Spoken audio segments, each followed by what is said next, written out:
पाहताय खरा सामना न्यूज, माध्यम डिजिटल, बातमी अस्सल। छत्रपती संभाजीनगर शहराला 12 जून पर्यंत वाढीव पाणी पुरवठा करणाऱ्या अनुषंगाने नवीन पाणी पुरवठा योजनेतील कामांच्या सद्यस्थितीचा आढावा घेत विभागीय आयुक्त जी श्रीकांत यांनी आज नक्षत्रवाडी येथील 392 दशलक्ष लिटर क्षमतेच्या जलशुद्धीकरण केंद्राची पाहणी केली। तसेच शहराला वेळेत पाणी पुरवठा सुरू होण्यासाठी उर्वरित आवश्यक कामे जलद गतीने पूर्ण करण्याचे निर्देश संबंधितांना दिले। छत्रपती संभाजीनगर पाणी पुरवठा योजनेअंतर्गत सुरू असलेल्या कामांची विभागीय आयुक्त जी श्रीकांत यांनी प्रत्यक्ष पाहणी केली।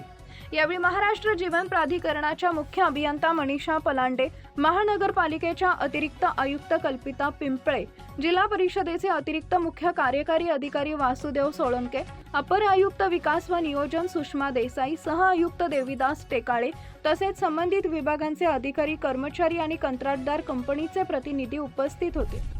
उच्च न्यायालयाने छत्रपती संभाजीनगर शहराला नवीन पाणी पुरवठा योजनेअंतर्गत 12 जून पर्यंत वाढीव पाणी पुरवठा करण्याचे निर्देश महाराष्ट्र जीवन प्राधिकरण आणि संबंधित कंपनीला दिले।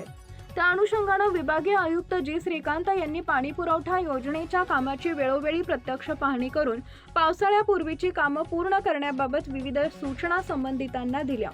नक्षत्रवाडी जलशुद्धीकरण केंद्रात पाणी शुद्धीकरण प्रक्रिया सुरू करण्यात आली असून पाणी प्रक्रिया केंद्र, एरिएशन, क्लोरिनेशन व फिल्ट्रेशन प्रकल्पांची पाहणी यावेळी करण्यात आली आहे। शहरातील पाणी पुरवठा योजनेची उर्वरित कामे संबंधित कंत्राटदार, महाराष्ट्र जीवन प्राधिकरण आणि महानगरपालिका यांनी समन्वयाने व तातडीने पूर्ण करावीत असे निर्देश विभागीय आयुक्तांनी दिले। तसेच या कामांवर महाराष्ट्र जीवन प्राधिकरणाने दररोज देखरेख ठेवून प्रगती अहवाल सादर करावेत अशा सूचनाही त्यांनी यावेळी केल्या।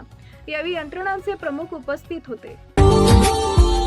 Subscribe now and press the bell icon. Never miss an update.